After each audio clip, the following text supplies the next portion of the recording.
Hello, family. How's everyone doing today? I hope everyone is doing well today. Let's talk about it, family.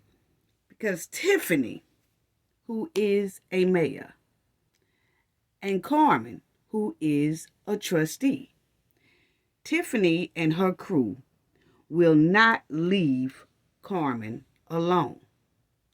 It has gotten so bad now to Carmen had to put out an order of protection from one of Tiffany crew members that love to bother people, love to hound people. Why? Why? It has gotten that out of control where Carmen has now put out an order of protection because she fears that something may happen to her. And a lot of this is because of Tiffany's demand that her crew bothers people all the time. Yeah, they do it for her. So let's talk about that, family, because see, I just find it unbelievable to see and hear how Tiffany and her crew continues to bully beef people, bully beef the residents and the trustees, because the residents and the trustees will not follow Tiffany's trifling and unlawful behavior. Yeah, I said bully beefing, because what they do is go around and start beef with people so that they can bully them to do what they want them to do. How sad is that for a mayor? See, that's why Tiffany needs to come up out that seat, because this is getting very out of control. It really is. Tiffany and her crew love to start beef with people, bully people throughout the township and the village with the residents and the trustees that they perceive is vulnerable, or who they perceive is easy to intimidate. Yes, see, Carmen is tired of the hen and one of the hen goons. Can y'all guess who that might be? Yes, see, she is tired of all the bullying, all the harassing, all the intimidating, probably getting a bunch of phone calls and all that too, until she had to file an order of protection. If that's not something that is disturbing, I don't know what is. This is beyond disturbing. Tiffany and her goons need to be in jail, quick, fast, and in a hurry. So let's talk about it, family. Yes, let's talk about it, because this is unreal that Carmen had to go file an order of protection from Tiffany Goon. Let's talk about it, but y'all already know what we got to do for the ones in the back. This video is under fair use. Copyright disclaimer under Section 107 of Copyright Acts in 1976. Allowance is made for fair use for purposes such as criticism, comment, news reporting, teaching, scholarship, and research. Fair use is a use permitted by copyright statute that might otherwise be infringing. Non-profit, educational, and personal use tips the balance in favor of fair use. Yes, fair use. All rights and credits go directly to its rightful owner. This video is purely for fair use, opinion, and entertainment. Enjoy. And we also want to add that everything in this video is alleged. Yes. So yes. Unbelievable. But they also had reported, which I saw this, like y'all could see, it said 32 minutes ago. This is when it came out.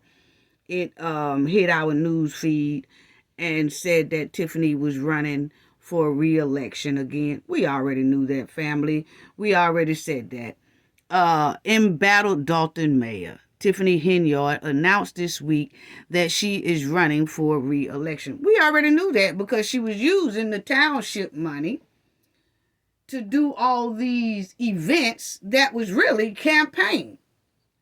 You know, she was just hiding the fact that it was for campaigning and trying to say, oh, I'm giving y'all, I'm giving y'all a giveaway. I'm giving away food that's been all ran through by critters in the pantry.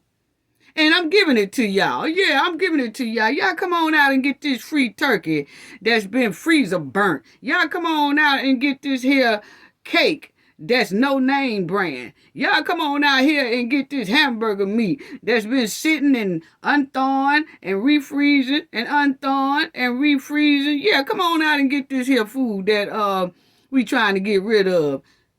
What? Yeah, so see, we already knew that Tiffany was trying to do a reelection thing going on. She was doing that. We already had pinpointed that. So this is nothing new. This right here is really old news, even though she just now announcing it like we didn't already know what she was doing. We had already knew this. Yeah. It says in her social media, Henyard said she invites supporters to back her candidacy and volunteer for her campaign. What? Stating it's time to be the change that is needed for the South land. The change is you leaving up out of there.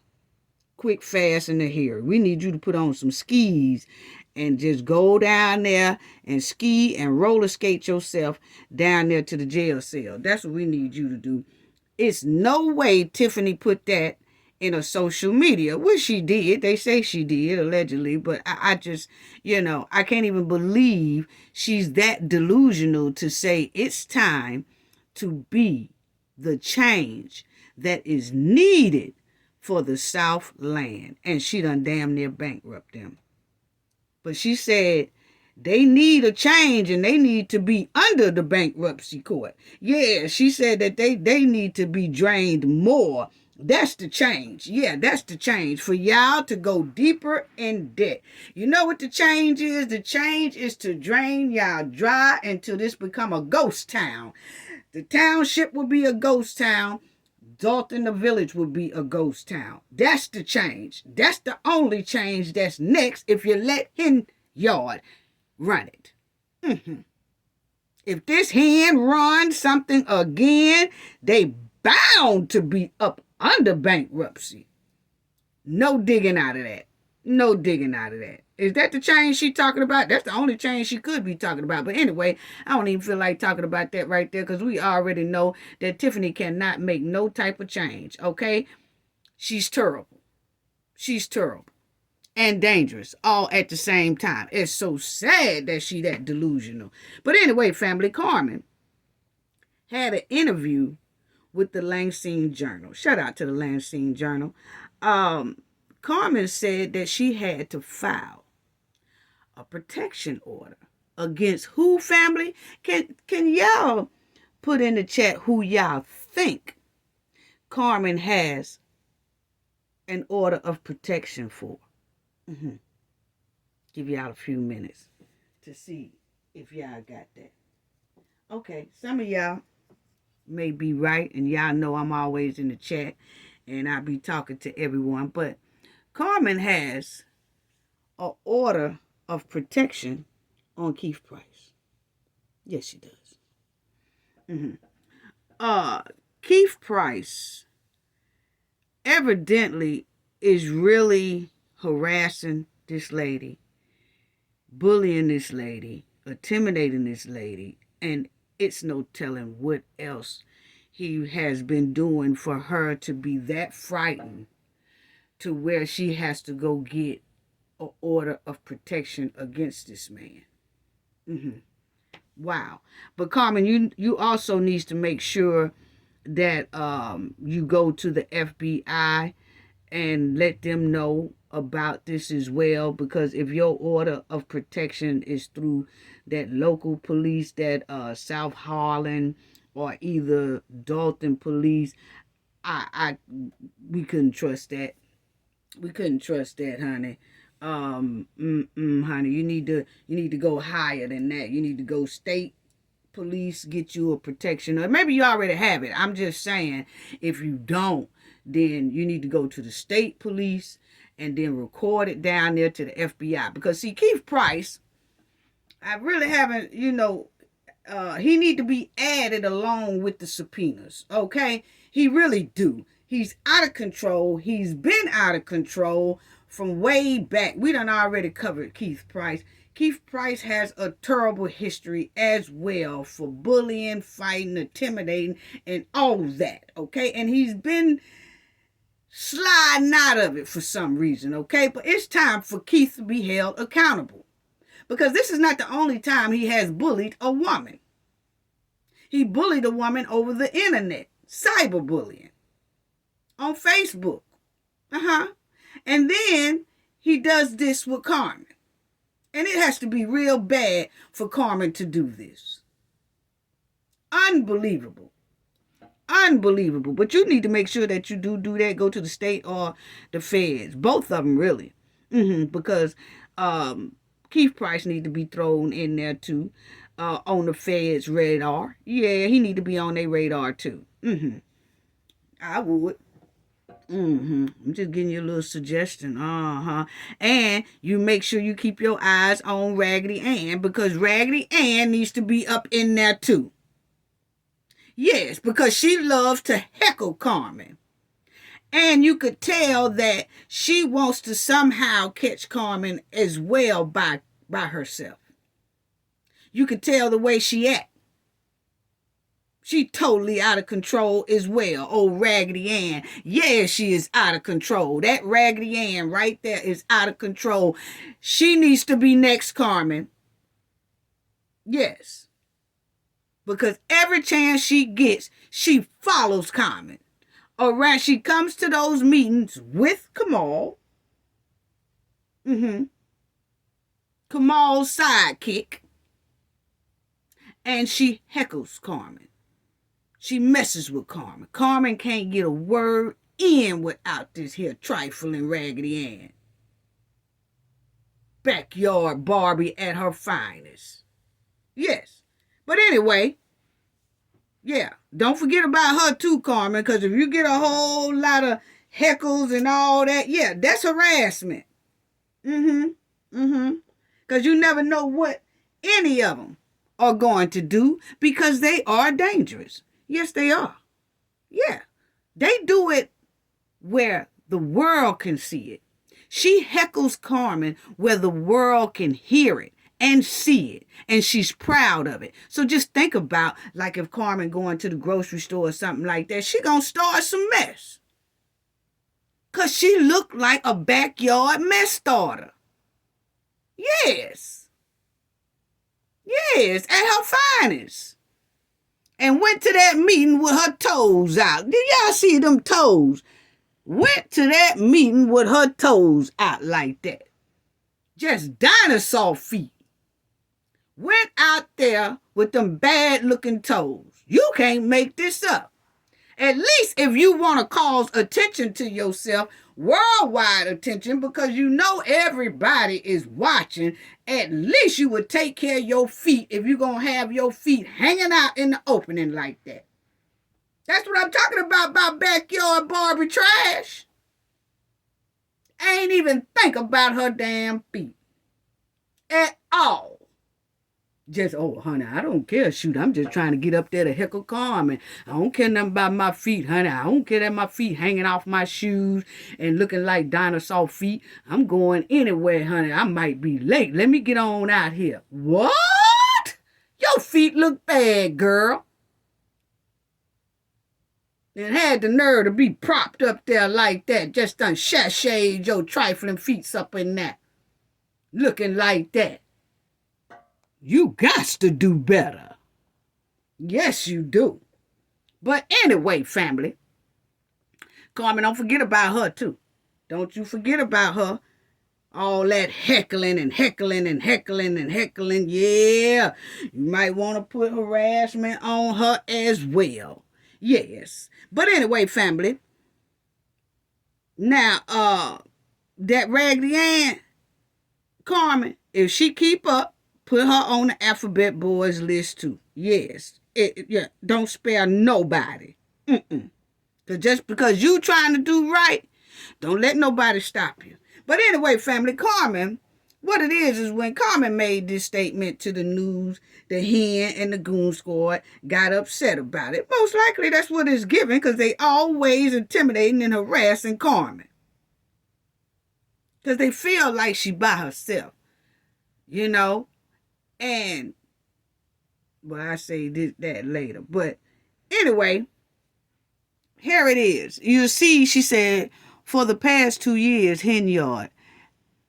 Hold on.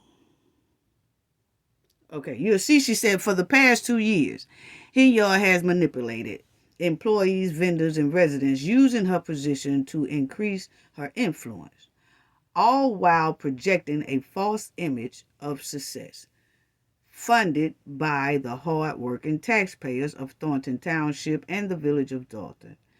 Henyard shows no accountability or conscience for her actions. Okay, so the Hen and the Goon Squad got upset about Carmen saying this a while back. Okay, and that's when all the harassment and everything else started.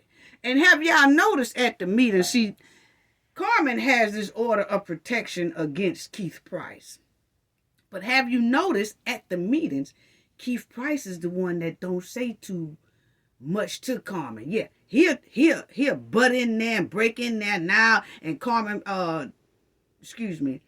Tiffany be telling Carmen, you can just contact Keith Price. You could just contact Keith Price. Now we know she say that because she already know that Keith Price been bullying and intimidating and harassing Carmen. And she know Carmen is not going to go to Keith because of how Keith has been operating and bullying her. So now that we know, that's why Tiffany said, oh, all you got to do is call Keith Price. Because see, she know Carmen ain't going to call Keith Price because now we know Keith Price has been bullying, intimidating, and harassing Carmen. We said that too. Because you remember Carmen said one time, I don't want to call Keith Price. I want you to just send it through an email or whatever like that. And why is Keith always messing with women? Why is he always, he couldn't be in the towns we in. Come to Georgia with that, messing with a female, and she got some dudes in her family. No, you go to Georgia with that. You go to Alabama with that. You go to Texas with that. You go to Louisiana with that. You go to Florida with that. See, Keith up there, I don't know what's going on.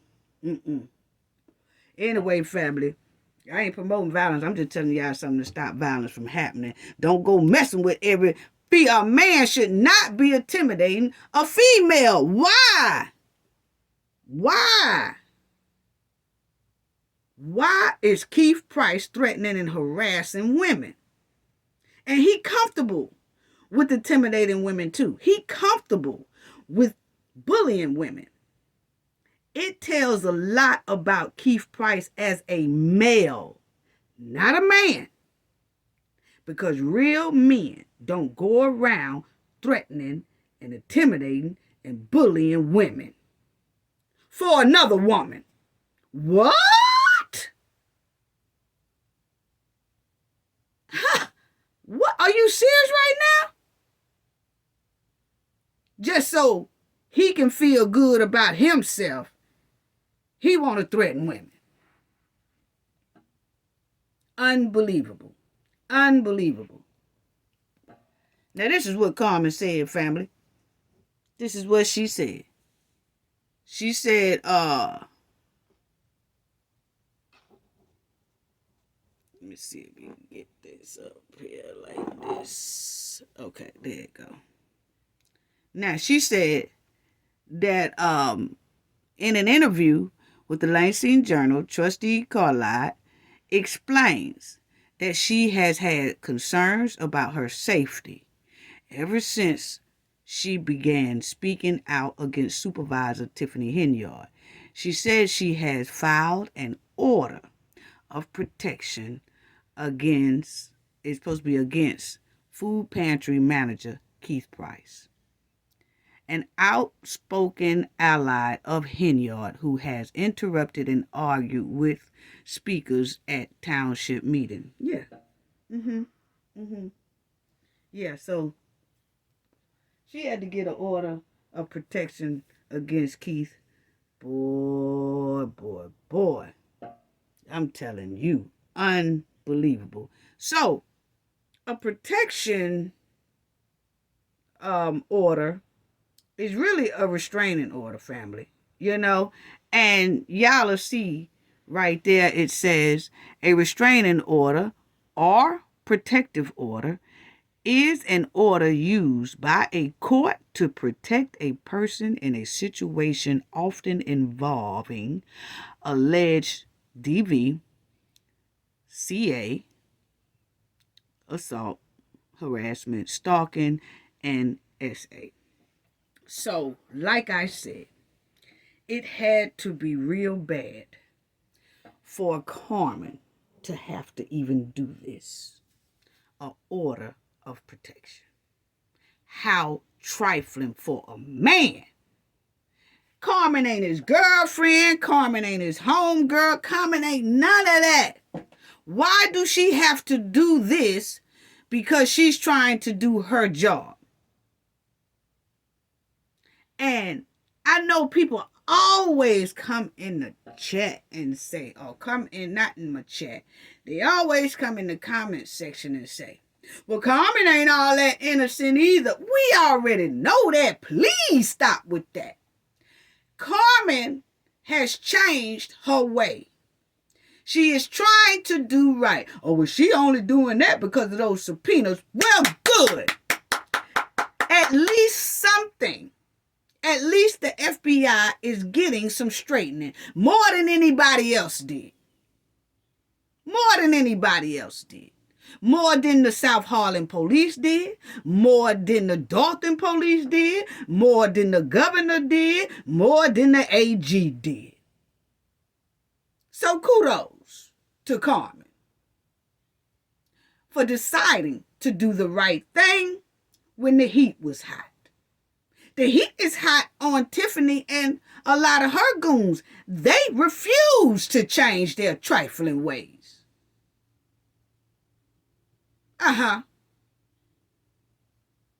Yeah. So if someone wants to change their ways and act right, so be it. And Carmen and Keith, we already know what Keith did. Oh, Keith only changed because Keith Freeman only doing that because of the FBI. We already know that. That's what the FBI is for. Do people not understand? The FBI is to get some act right. And they getting that. So why is everybody bringing that up like that's new? It only changed because of the FBI. Yeah, the majority of the people do. FBI ain't nothing to play with. When FBI bring heat, it's heat fire. It's burning up. It's at 850 degrees. It ain't 300 like the state. It's 850 degrees with FBI. Yes, they gonna get that act right.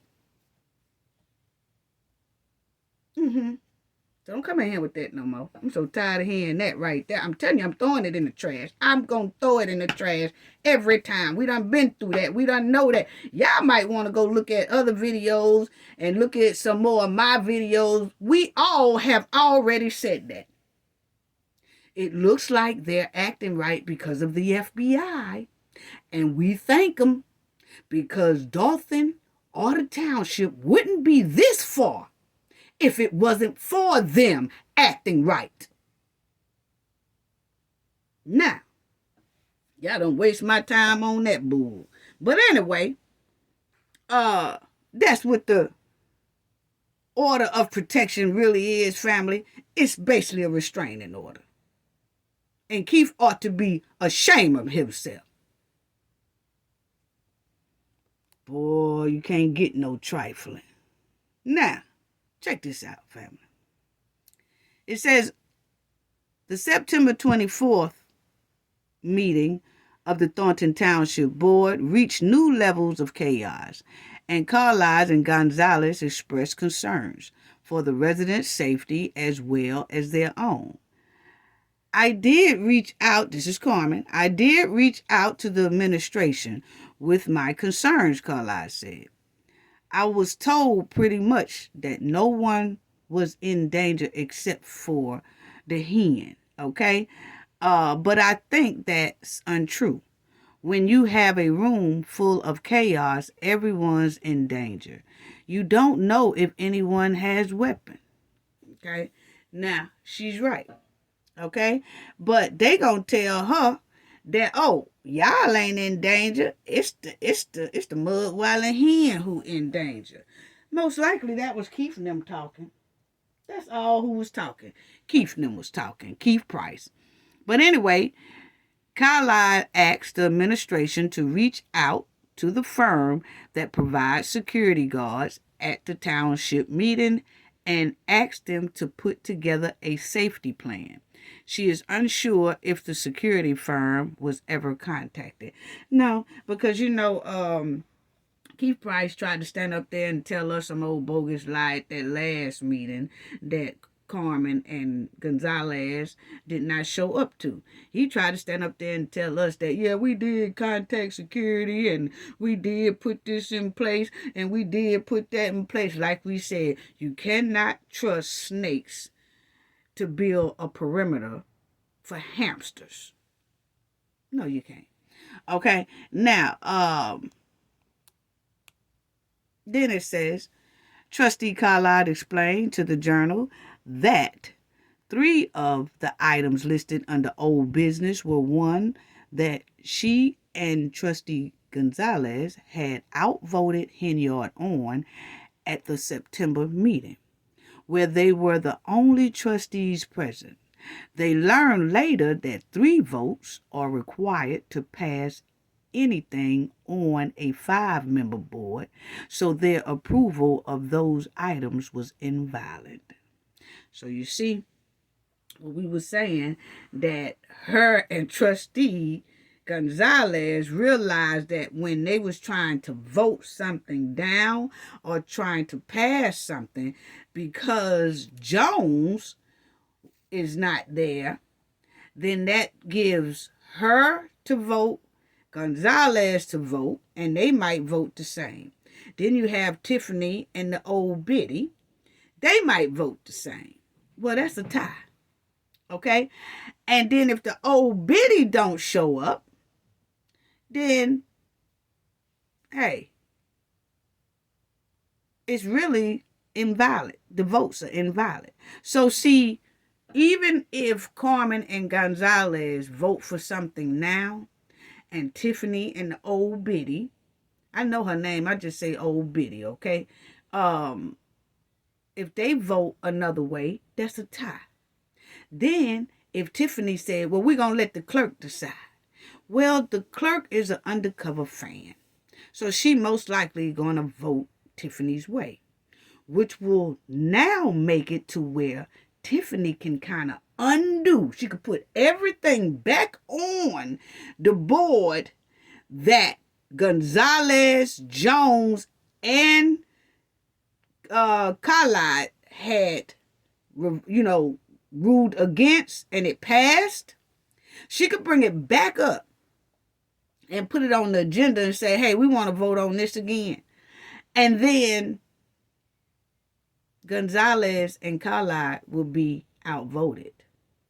And Tiffany will get everything back passed as she wanted to. See, that's the plan, basically. Okay, we're going to talk about that in a minute. But that's basically the plan. Mm-hmm. But anyway, she also said, I just had a ton of questions that I wanted to ask, said Carlisle, indicating that the HR department did reach out to her. It just got out her. They reached out to her on October the 2nd to set up a meeting. They were kind of in a rush and said they wanted to add it to the agenda, Carlisle said. For something this important, trustees need to be given more time to review the details, weeks rather than days. Okay, so she did reach out to HR, and because they only getting these things that Tiffany putting on the agenda like a day before or whatever, but it's so much that they want to be able to review it, but Tiffany don't want them to review it. That's why she give it to them so late, okay? But for the HR department not to take the time to listen to the trustees, that's alarming within itself as well. So who is in the HR department? Most likely Tiffany Goons, okay? And if it's not Tiffany Goons, it's somebody who is once again an undercover Tiffany fan. Yeah, that's what it's given. But anyway, then you'll see here, giving the township money away. The October 8th agenda also included approval of supervisors' 100% tax refund for all homeowners of Thornton Township. That's totally a Tiffany item, said Carlisle. They didn't present us with the actual numbers. They are a lot of homeowners in Thornton Township. So I think this is something she just kind of pulled out of her hat to say. See, guys, the board of trustees, they don't want to do nothing for the community. Yeah, Tiffany said they don't want to do nothing, but that is how she talked. But anyway, Tiffany wants to give the homeowners 100%, tax refunds, okay? Now, most likely that's because Tiffany family and Kamal family and everybody else, Lacey family and everybody else who have done swindled the government and got all these properties and they own properties now, that's beneficial for them.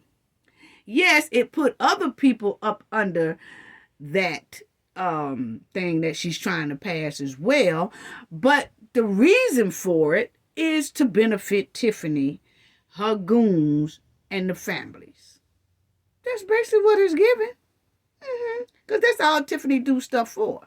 She's not doing it for the people. It benefits her and her goons and their family members. And if it benefits them and their family members, Tiffany wants to do it. Yeah, she wants to do that. So anyway, Carlisle was saying they didn't even say how much all this would cost, because all homeowners throughout the township, you talking about giving 100% refunds to them, well, that's going to cost a lot out of the township's budget. But Tiffany don't care. She wants to drain them dry. The little bit of money they got left, Tiffany wants to make sure that whoever comes behind her ain't going to have nothing to work with and they're going to be struggling for decades. That's what she wants to make sure of. Yeah, it's personal to her. To drain them. The township and the village. Now, y'all will see here, it says, another Tiffany item on the agenda was approval of bonuses for all Thornton Township employees. Again, no plan or numbers were provided, so Carlisle expressed questions about how much money would be distributed in total, how much money per employee, how the bonus amount would be calculated per each employee, and why the bonus were being considered now. I'm not saying people don't deserve bonuses, Carlisle said, but we just have to make sure the right practices are being done and everything is fair and adequate for all employees. So, see, this is why Keith and Tiffany and them keep harassing and bullying Carmen. Because, see, Tiffany wants to give all this tax money to homeowners, okay? And that benefits Tiffany and the Goon Squad. Carmen is asking questions about that. They don't like it. They also talking about employees getting bonuses. And that includes Kamal, and we still don't know what he doing, and he already got a 6-figure salary. So you talking about giving bonuses to Kamal, and he ain't done nothing. We ain't seen it. And actually, the township must haven't seen it either, because they are also questioning what is Kamal's duty exactly. Tiffany never answers it. She don't want to answer. Only thing she say, he a non-profit worker. He's a non-profit worker. That's what he is. What? He's a non-profit worker with the youth department. Yeah, whatever. He's a non-worker in the bedroom, basically. That's what it's given. Okay? That's what it's given. Now, Carlisle also said, regarding Henyard's request for approval of Halloween purchases, estimate budget $5,000. Carlisle said, she does Halloween every year, and $5,000 for her can turn into $65,000 real quick. And we already know that. That's all Tiffany want to do is get her hands in that money. Tiffany will say, yeah, we need $5,000 for Halloween, but it'll turn into $65,000. And Carmen knows, because Carmen was her right-hand man. Carmen already know what Tiffany tricks are, because she's been around Tiffany when Tiffany pulled all these trifling ass tricks. Yeah. Then you will see Carmen says, employment termination procedures is an effort to ensure that employees are treated fairly regardless of who is in office. We're just trying to let the employees know that we care about what they're going through, and we want to have those safeguards in place for them, said Carlisle. So evidently, as you read this, you will see that Carmen is not the only one that's being threatened, harassed, and intimidated by Tiffany and the Goon Squad. Evidently, it's other employees as well that's coming to the trustees saying, hey, we need help. We can't even do our job. They bullying, they harassing. I mean, y'all can't put nothing in place to help us out. I mean, y'all can't do nothing. I mean, these people are unreal. These people got something going on. So you can tell that the employees are complaining as well, because Carlisle is saying they want to put something in place that'll safeguard the employees. So you see why now that they want to do something to Carmen, because they don't like the fact that Carmen is talking up.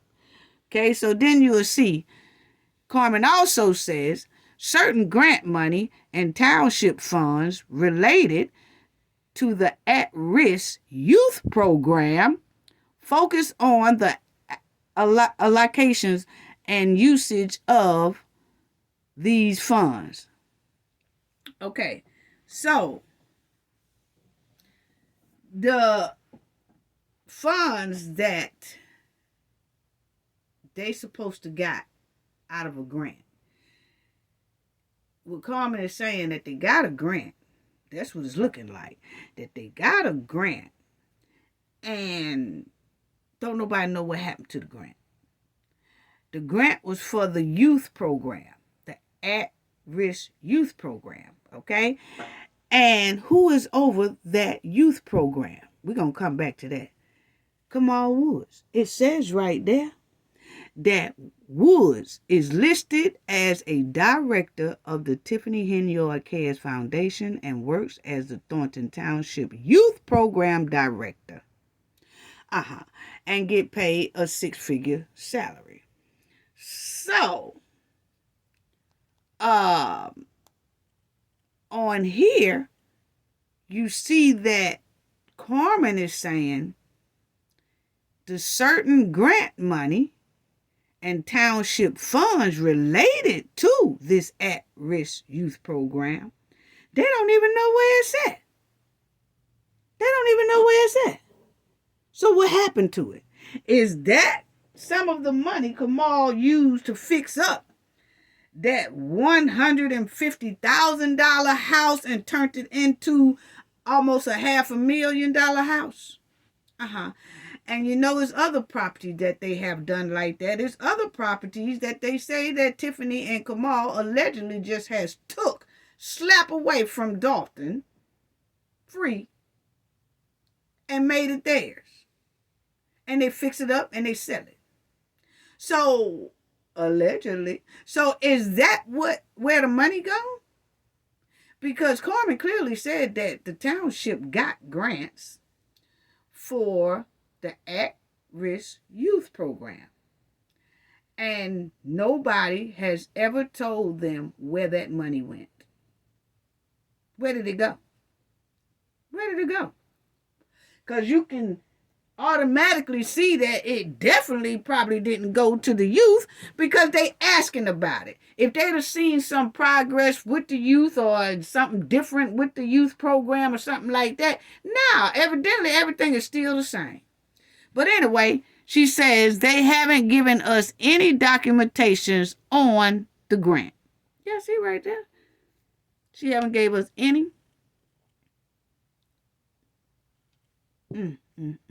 But anyway, she said they haven't given them anything, any type of documents concerning that grant, Carlisle said, adding that trustees' request for information has gone unanswered. She is hoping an independent investigator will be able to get to the bottom of, get information that can resolve all these discrepancies that they are having at the township. And rightfully so. They do need an independent investigation, just like they got one at Dalton. And Miss Lightfoot is in charge of that. And we hoping to hear something from Miss Lightfoot very soon about what she found. But I tell you, for Miss Lightfoot to stay quiet this long, something must gonna go down. Yeah, something must gonna go down. The heat must be getting ready to be hot.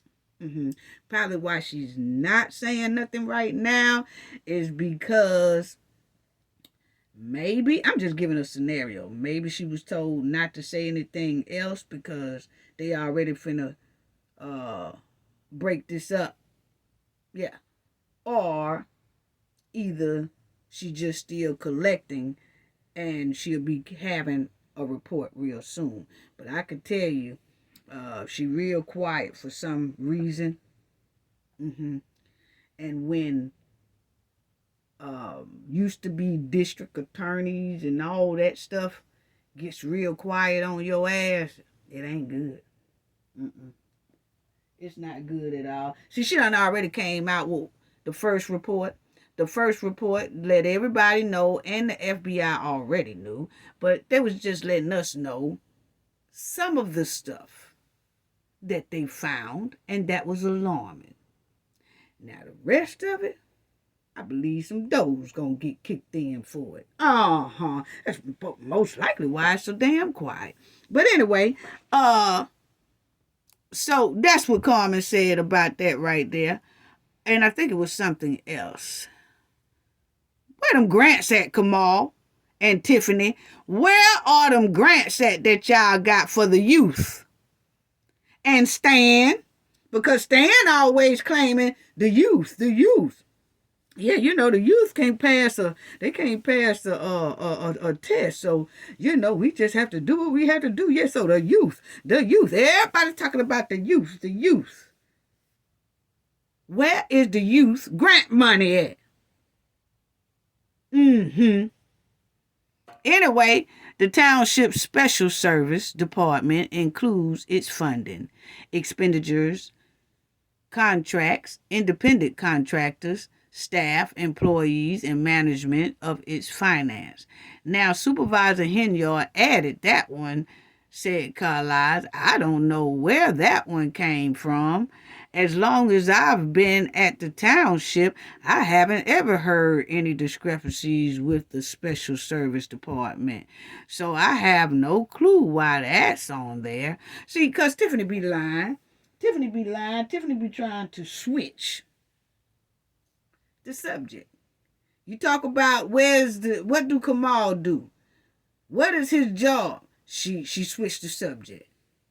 Kamal sit right up there. Every meeting supposed to be over the youth. He has not made one youth report. Not one. But he making 6 figures. And then you wonder why we said those 6 figures are for the bedroom. They under the sheets figures. That's what they are. Alleged. That's what it is. That's what it's given. Okay?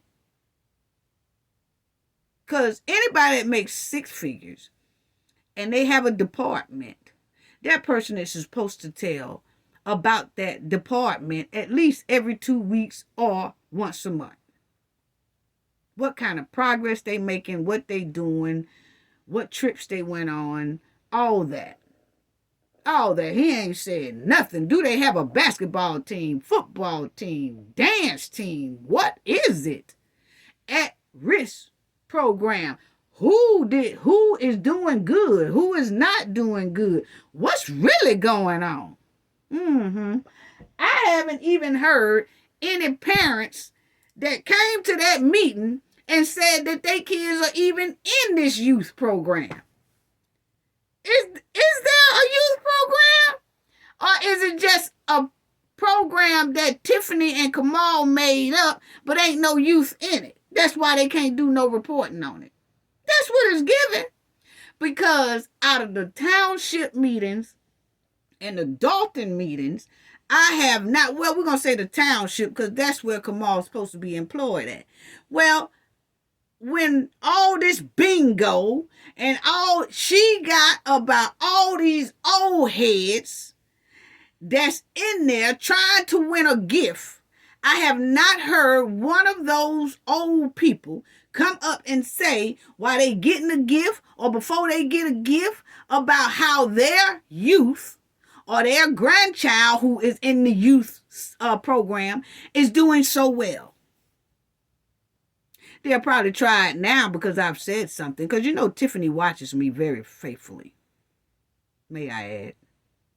But the thing is, if you try it, I'm going to bust y'all. I'm going to ride y'all bumper hard. If somebody come up there and say it now, it's too late to say it now. If somebody say it now, I'm going to ride y'all bumper all through the bingo hall. Yes, my video going to be all on it. But my thing is, why haven't nobody said nothing about how their child has progressed in this so-called youth program? At-risk youth program. Huh? I'm just asking.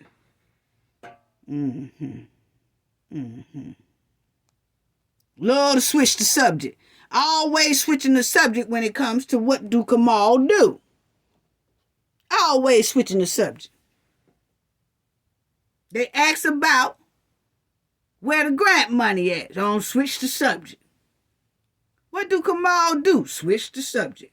What about the youth program? Switch the subject.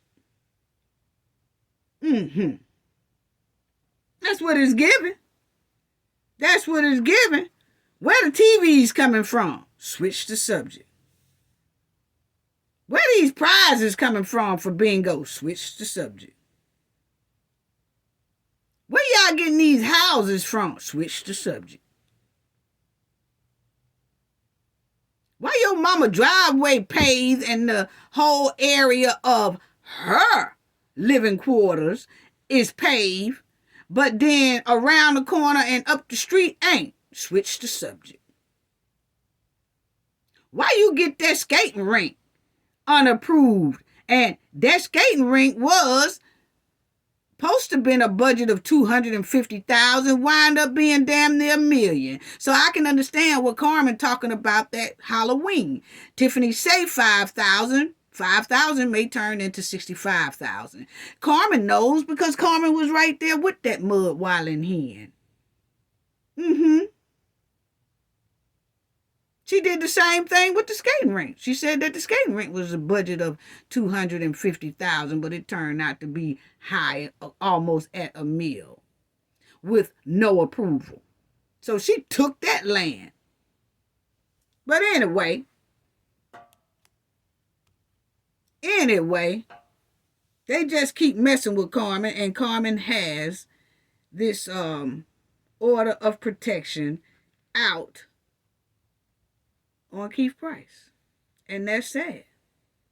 That's real sad. That's real sad.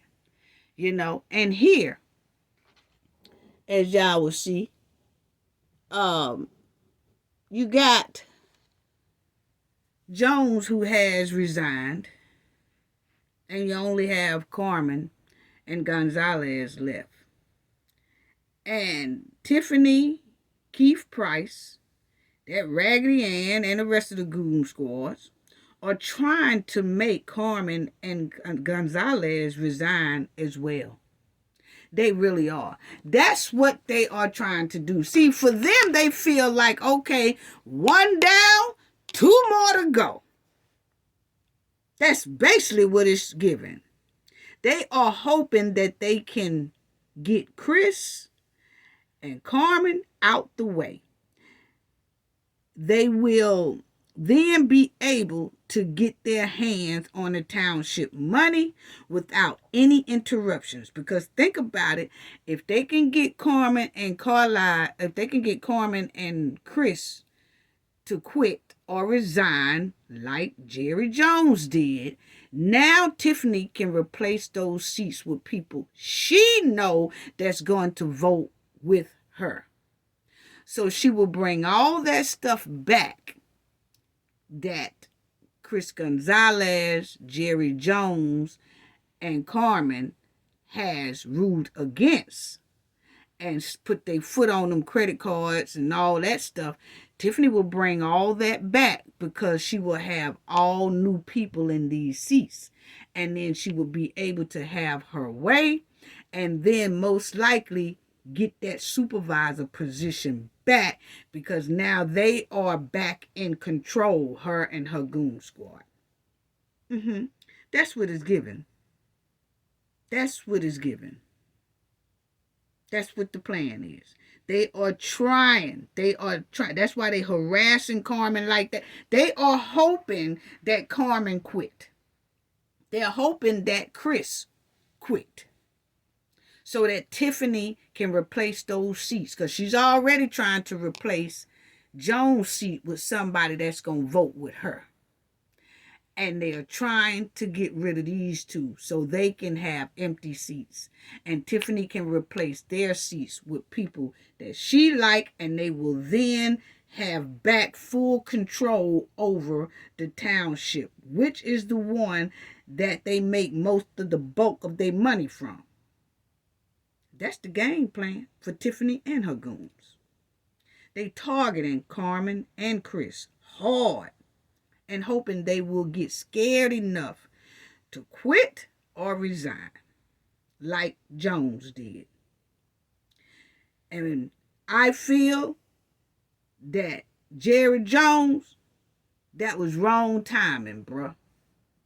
You gonna run with the hen all this time, because see, your name is on subpoenas too.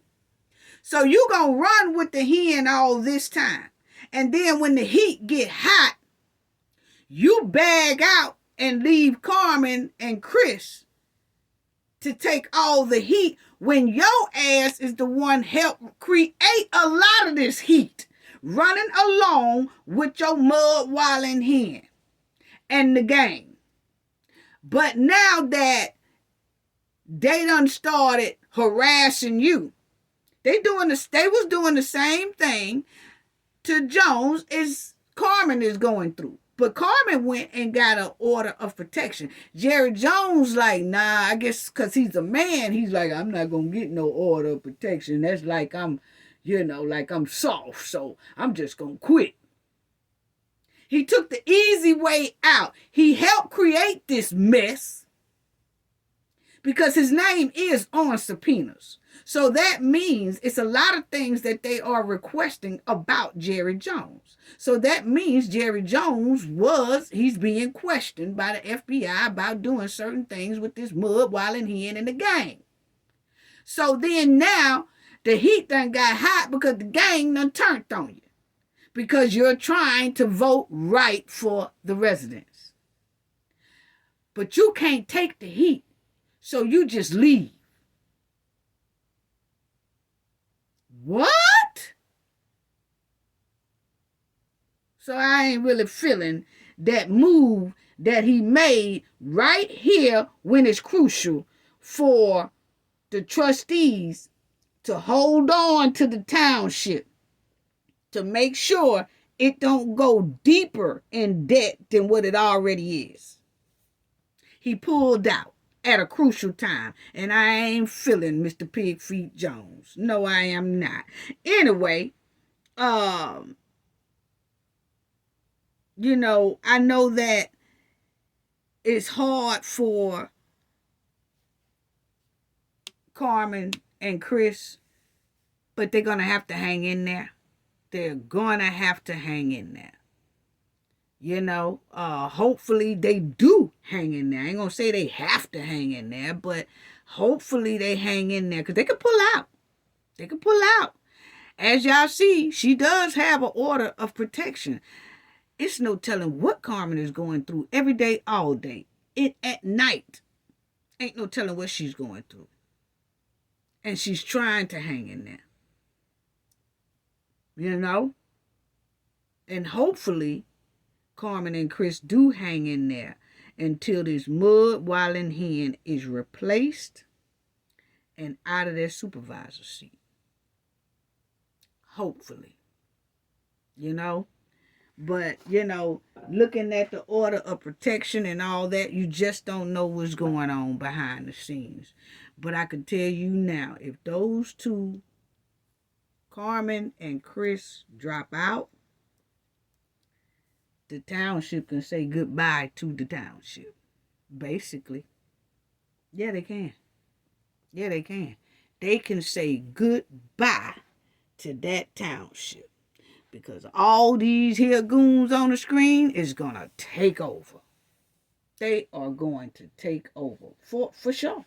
For sure. They're going to take over now. Yeah. Now, I want to tell everybody this. We'll have a live show this Saturday, October the 26th at 12 p.m. Central Time. Okay? Once again, we got a live coming up this Saturday, 12 p.m. Central Time. Okay? October the 26th. Don't forget. Don't forget. Okay? Now, this is crazy. Then you'll see Stan here doing the funky chicken. Yes, he doing the funky chicken for his hen. That's what they do in the barnyard, hen chicken dance. Yes, that's what he doing in the barnyard. So see, Stan's always been with the hen so tight, so close. He riding that old horse on here. Yeah, he riding the horse, doing the funky chicken and all that. But see, I don't trust Stan no farther than I can see him. Okay? Now, Stan, I've had some people say in the last video, or it might have been the video before last, they were saying Stan is saying he didn't agree to be put on the lawsuit. Okay, along with the hen that's suing the trustees. Stan is saying, I didn't agree for her to put my name on that lawsuit. Well, see, that's where I have a problem with Stan at, okay? Because, see, Stan has been with the hen for so long until she feel she can put him how she want to put him, okay? And Stan goes with it. But see, my thing is, this is, I hear the person's name and all that, but somebody had put this in my comment section. They said, I am not certain. They said, I am not certain of the validity of the last update I read, okay? The validity, that's it, of the last update I read. But it has been reported that Stan Brown signed an affidavit stating that he did not sign his name to that lawsuit, okay? Then I wrote, if so, Stan Brown needs to show proof and tell everyone he's not involved in the lawsuit. His name is still on the lawsuit. Thanks so much for your amazing support, okay? My thing is, Stan, that's what Stan does, okay? That's what he do. He always say, I ain't know. I ain't know. All I do is ride a bike. I don't know nothing about the money. I don't know nothing about the finance. All I do is ride a bike. Stan said that out his own mouth. All I know is I just ride a bike.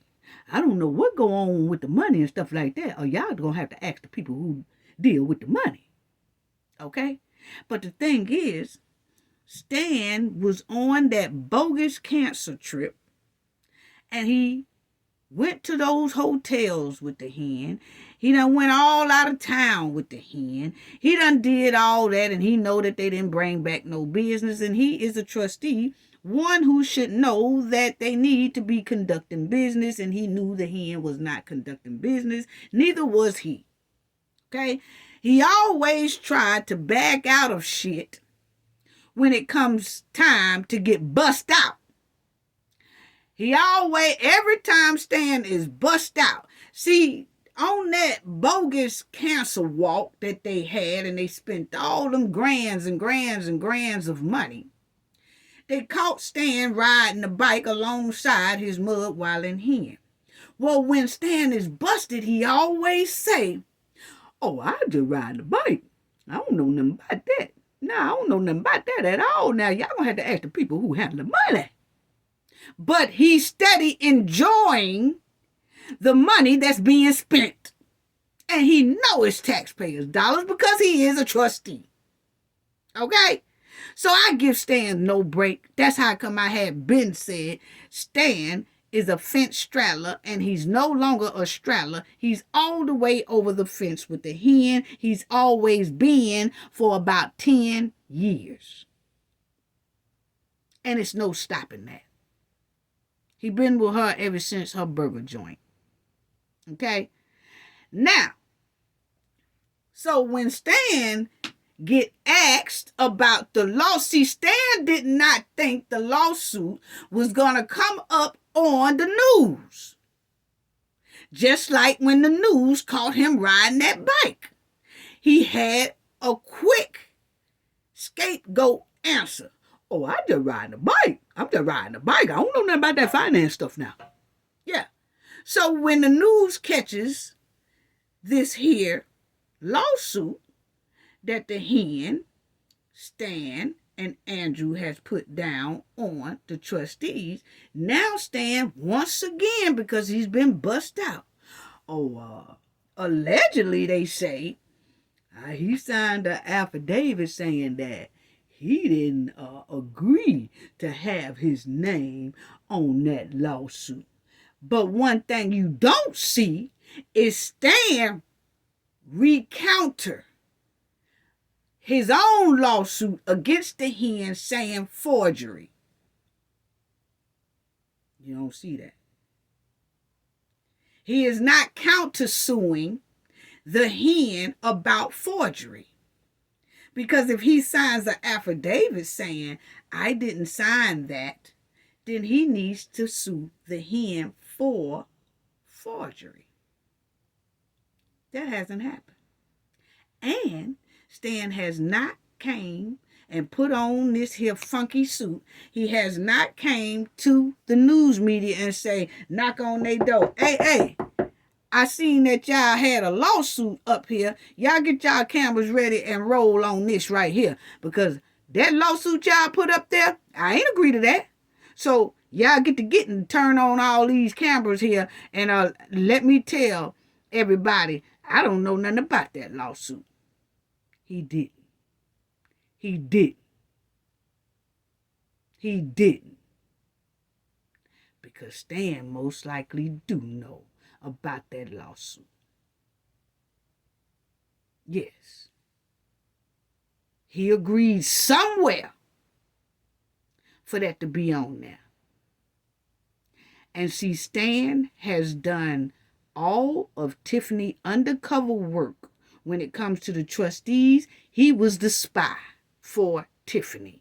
And you can tell it by that lawsuit. Tiffany felt comfortable putting his name on there. Why? Because he's been doing her dirty deeds for her. Yeah.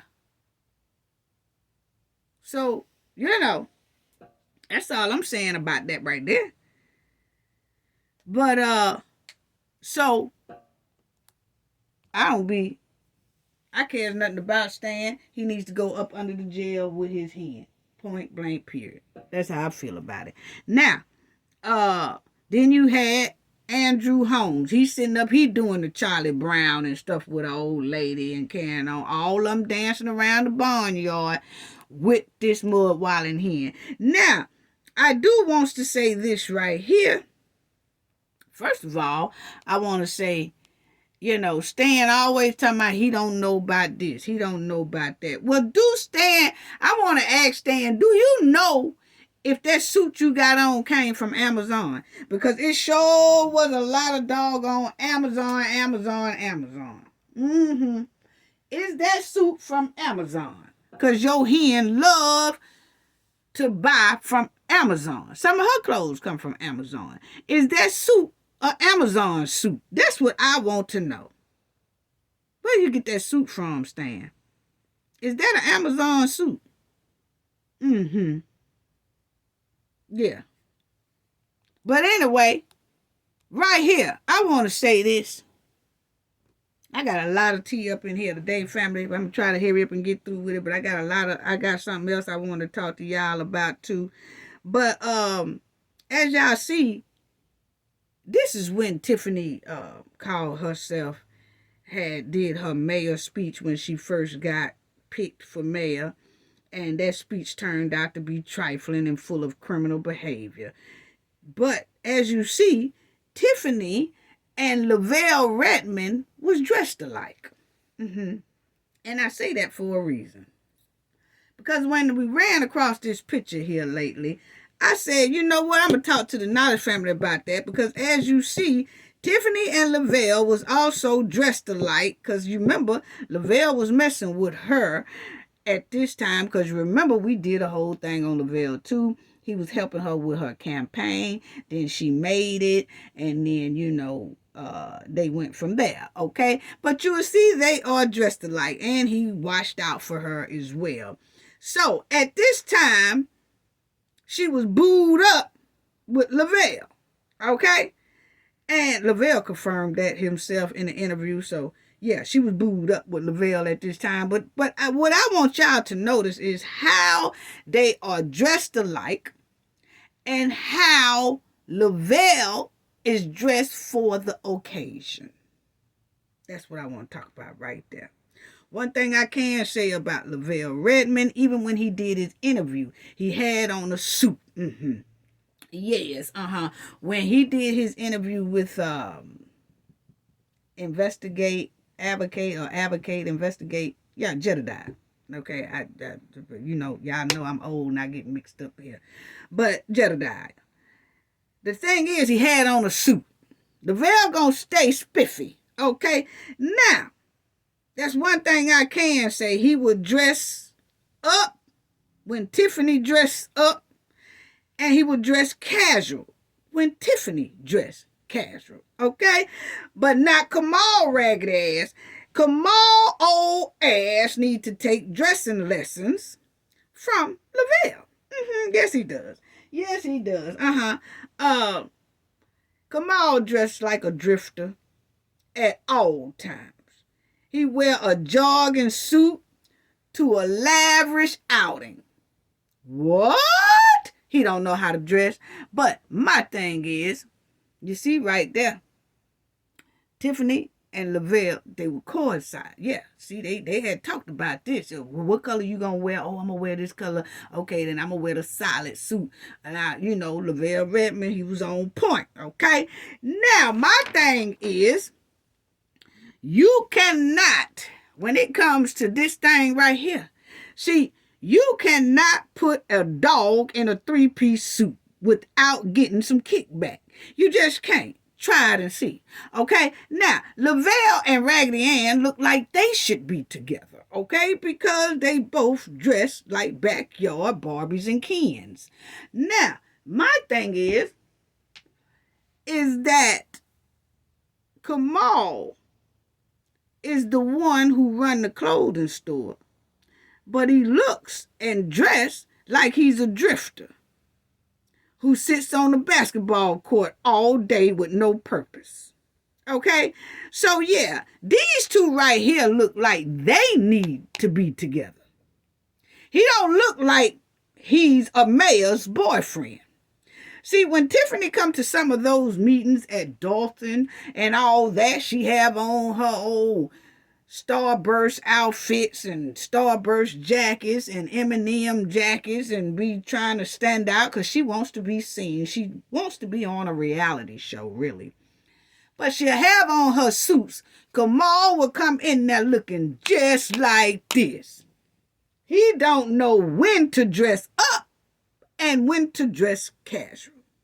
No, if you see your girl wearing a two-piece Amazon suit, then you need to match her energy, like Lavelle did. It's called business attire, Kamal. Which proves to us that Kamal is a street person, a drifter, just like we said. He ain't used to no businesswoman. He's a drifter. That's what it's given. Yeah.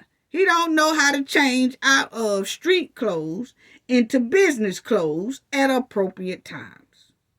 He don't put any thought to anything like that at all because he's just around Tiffany to grab, snab, steal the government's money and the taxpayers' money. That's what it's given. Yeah. That's what it's given. That Tiffany likes savage. She got savage taste. She got savage taste. Yes, she do. Everything around her, every dude around her is savage. Michael Smith savage, William Moore savage, Robert Hunt savage, Keith Price savage, Stacy savage, Lacey savage, Terry Young savage. Yeah. She around all these raggedy sausages. Ain't no telling if she getting them. Okay? My thing is, it's given she's a round-the-way girl, just like I see. That's what it's given now. She's a hood rat. Okay? She's a hood rat that got an important position. But one thing I can say, at least she do know how to put on business clothes from time to time. Okay? Even though a couple of her outfits are dragging the floor and slow dragging the floor with wool material. Okay? Yeah, but she do try. Okay? Now, Kamal Johnson, a.k.a. Kamal Woods, ain't nothing but a purse drainer. That's all he is. A purse drainer, a government drainer, taxpayers drainer. That's all he is. He's a drifter. Yeah. I don't care about you getting mad at me. That's what it's given. I'm sorry. I give it to you like it is. Look at this. Tiffany was at this meeting, called herself sharp, and look how Kamal walked in there. See, when she's sharp, you supposed to be sharp. When she dressed down in her little polo t-shirts or whatever the t-shirt she have on when she's at the township, she don't dress up at the township as much as she do at the village. But Kamal is going to put this on regardless of what it is. Yeah. He knows no better. Look at this. He knows no better. He knows no better. He wear that all the time. all the time, except for when he working. Yeah. Because I seen somebody say, well, that might not been Kamal in that picture in that house or that bathroom because that person didn't have on no hat. Look here, dumb goose. The man was working. When men work and sweat and have residue all over their pants and stuff, they don't wear their good hats for that. Dumb goose. Anyway, so Kamal don't know how to dress. He really don't. That's just the bottom line. Now, let me say this about Diddy. Because, see, I wanted to get this on about Diddy, and I wanted to talk about how his family come up out that courtroom. We got to do better, family. We got to talk about it, okay? I just couldn't let this slide. I was going to let it slide, and then the picture popped up again, and I said, I got to talk about this. But anyway, Diddy did have a third court hearing for bond, and they said no bond. They said no bond, family, so he couldn't get no bond. But they did set him a trial date for the 25th. Yeah, they did. It will be May 5th, 2025. That's when his trial date would be. I don't know how that's going to work out, because around that time, New York usually have their Met Gala. And I'm thinking that they were saying the Met Gala was going to be around this time as well. So that's going to be a big mess for sure if that's the case. But his third bond was denied. So now he just have to sit in there until his trial date, which they have pushed his trial date to come quick. And that's on May 5th, 2025. Okay. This is the facility that they are holding Diddy in, the detention center that they holding Diddy in New York City. And let me say this as well. Okay, why do Diddy sketches look like good time paintings? Because, see, this is Diddy's sketch over here. This is one of the men, I guess, lawyers that was with Diddy. But I looked at these sketches and I said, why do these sketches remind me of the Good Times painting? I'm sorry. Why? We got to do better with the sketches a little bit now. Maybe that's just, how some people do. But and then I ran across that Good Time painting. It was being sold in 2022 for $15.3 million. Wow. Okay, that was good information to know, because I did not know that. Okay. Now, let's talk about this right here. Because these paintings here, I'm just not feeling the paintings. They just suspect. It's just the way they looking. Not saying any, well, I don't know. I'm just saying how the sketches look. They kind of looking like Jim Crow days to me in a way, and I hate to feel like that, but I'm just going off of some of the sketches that it just make Diddy look kind of bad, and the rest of the people look bad, and it's just some type of feature that's just weird to me. Okay. Now, and it's all on the news feeds and stuff, so I have a right to my opinion. Okay. Maybe a lot of people like the painting. I'm just giving my opinion on the painting. Okay. That they kind of reminded me of the Good Times paintings. Okay. And I don't know. Anyway, so you'll see how these paintings look. And it just reminds me of the Good Times painting. I'm sorry. Yes, it does. And now, this is a painting of Diddy back in the day when he was in court for something else. I think it was a pow situation that happened or something like that. But the point is, this sketch here, I could roll with it. Okay? I could roll with this sketch right here. This was Trump sketch. I could roll with this right here, the way they have this. I could roll with that. How they have this black man here looking. I could kind of roll with that, and how they have everybody, you know. This was another painting of Diddy. I could roll with that one, okay? Somebody that did this sketch, I could roll with that one, okay? Yeah, I could roll with that one. This was another one. I could roll with that one, okay? I can roll with that sketch right there. I could roll with how this sketch was done, okay? I could roll with that. They got the people kind of looking kind of like themselves a little bit. This is one where everybody had on all the masks. This was another court time. But I could roll with these sketches, how they have this here black man looking with it. I could roll with that, okay? Now, I'm not trying to make this no prejudice thing or nothing like that. I'm just talking about the painting. But I'm not feeling the paintings that look like that the people are off of the Good Times painting, okay? I'm sorry. Now, I'm just not feeling it, okay? Now, anyway, Diddy, I just had to get that out, because I was looking at a lot of sketches, and I say I have a right to my opinion, okay?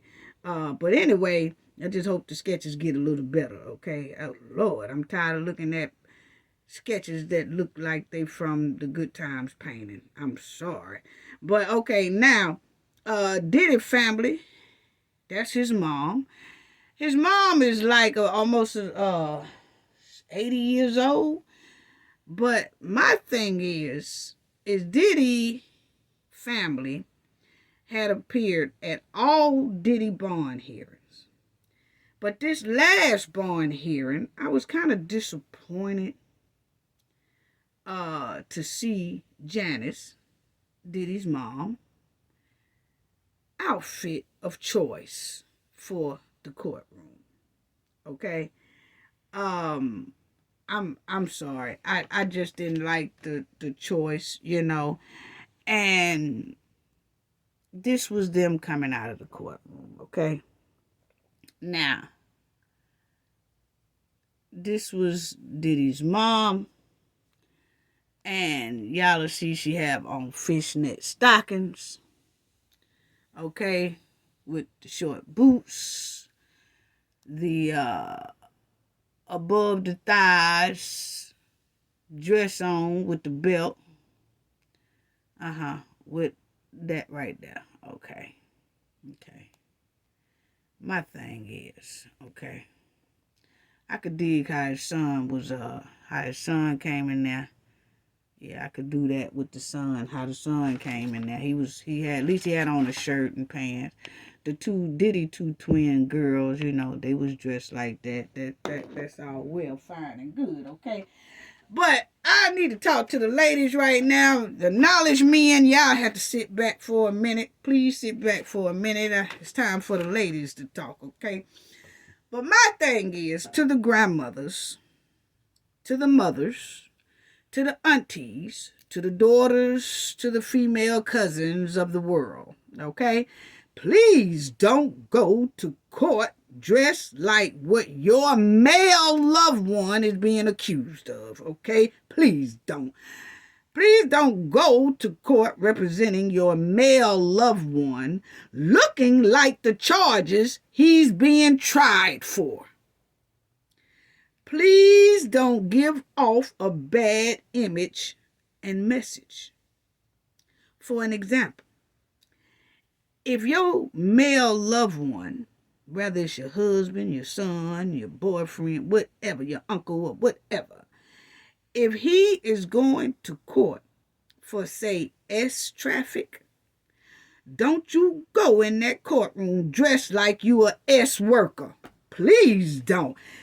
Another example.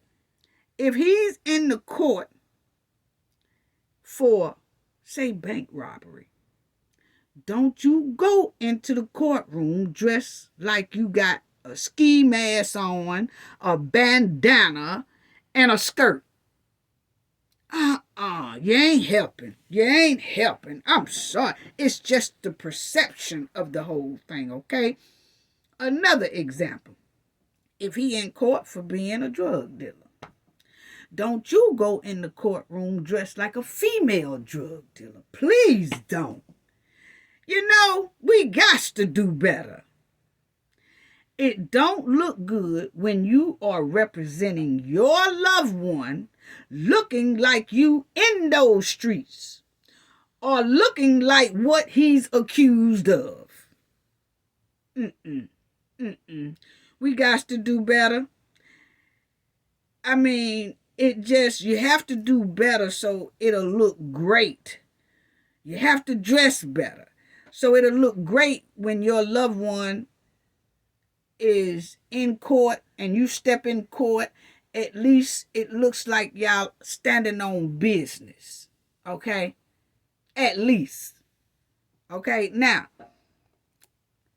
women, you go in that courtroom, Diddy mama, Diddy girls, you know, first of all, P. Diddy is a millionaire.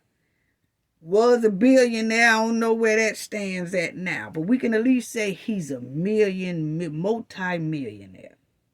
There's no need to come in that courtroom looking like this. Please.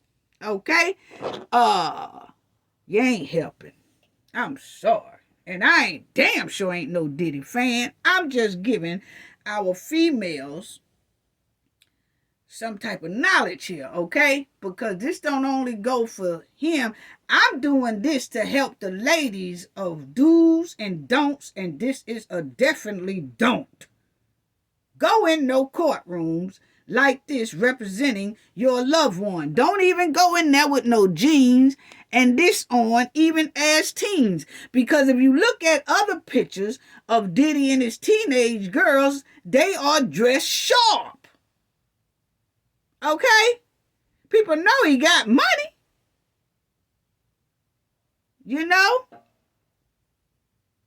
This right here just look like, another bond hearing. What is this, the third bond hearing? Let's just grab some shit and put it on.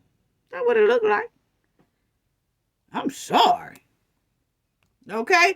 Now, this is what y'all need to be looking like when you go up in them courtrooms. Okay, ladies?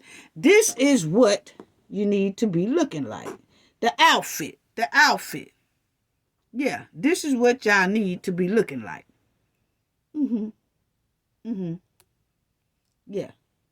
Need to have on something like this, okay? When y'all going in these courtrooms representing your loved ones, okay? Female or male. This is what you're supposed to be looking like, okay? The man got millions. And even if your folks don't have millions, go borrow a suit. Please do.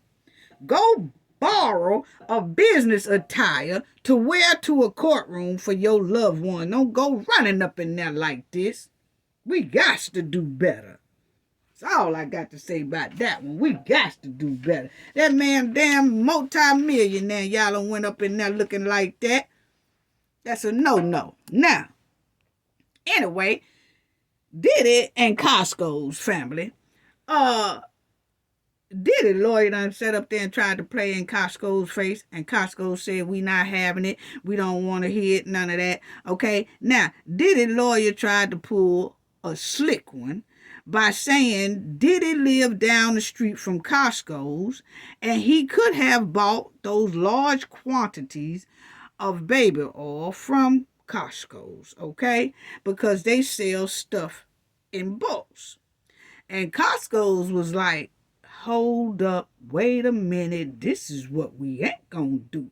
So Costco's basically said, now, you leave us out of it because our stores don't even sell baby oil. They said, Costco said none of their stores in the United States sell baby oil at all. So find y'all somebody else to play with, okay? So now as y'all see, Diddy lawyer claim he bought baby oil bulks. And Costco said, nope, not from us. So a representative for Costco's has denied claims Diddy bought baby oil in bulks from the wholesaler, okay? And then you'll see down here that Diddy's lawyer said, Costco said he didn't buy them there. That's what they were saying to his lawyer. Father denied that the number of bottles found was the furthermore denies that the number of bottles found was as high as authorities have alleged. Okay, so what he's saying is they didn't find no 1,000. Okay, he's saying they found a lot, but it really wasn't no 1,000. That's what he's saying. But the point is, he had them, and the authorities have it. And it's just like I tell everybody say, well, it's some people that wants to say it is. A lot of people say it was something in that baby oil, and I kind of believe it. And I do believe it was something in that baby oil, because the feds is not going to take stuff that ain't nothing in. I mean, that is regular.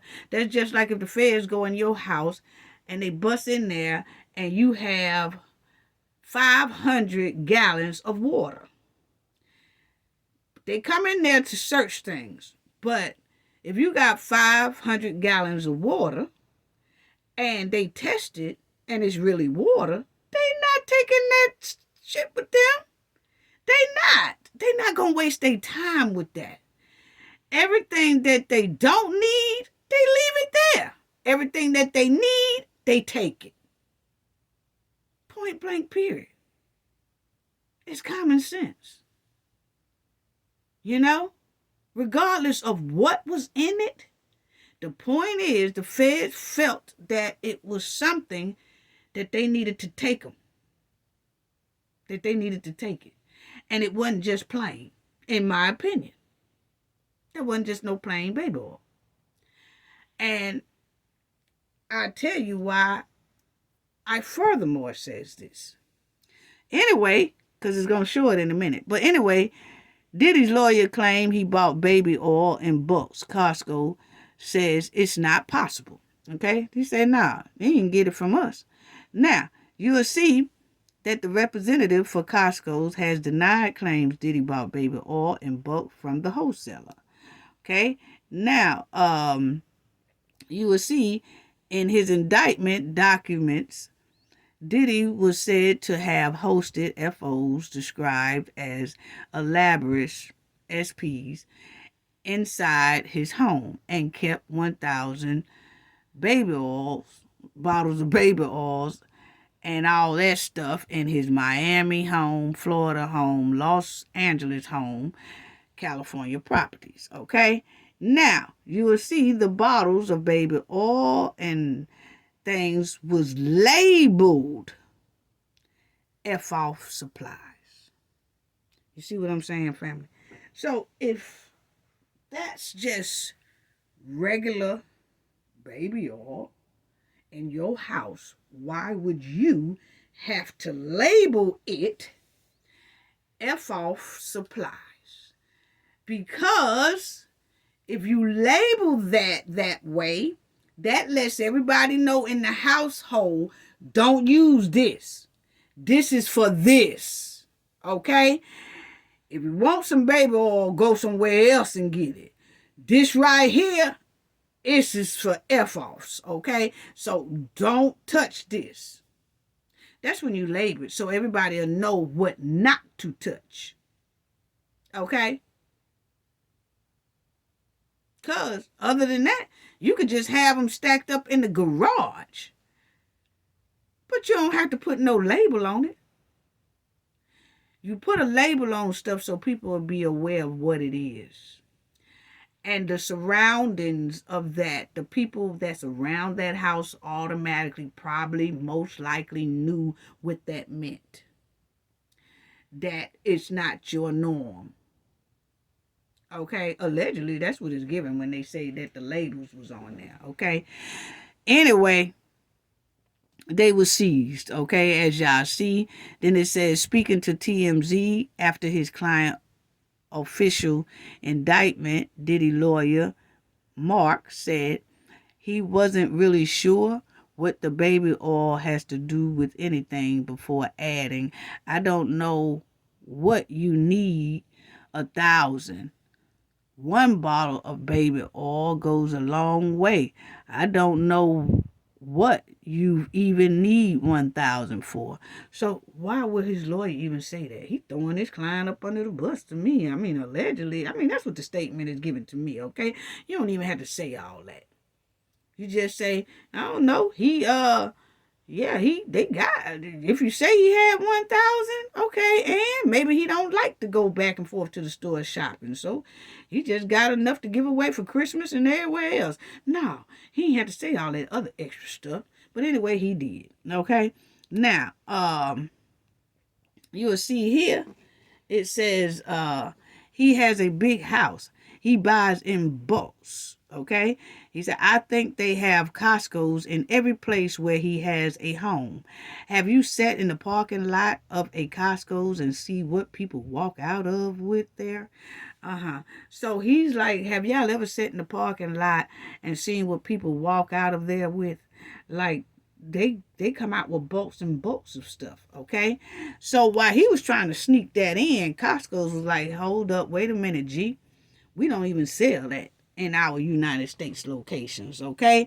However, a Costco spokesperson later told TMZ that the wholesale retailer does not sell or carry baby oil in its U.S. locations.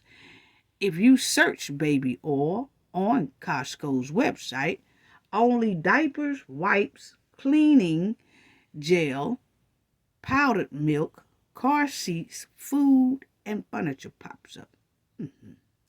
So in other words, Costco was like, hey, this gonna be your last warning.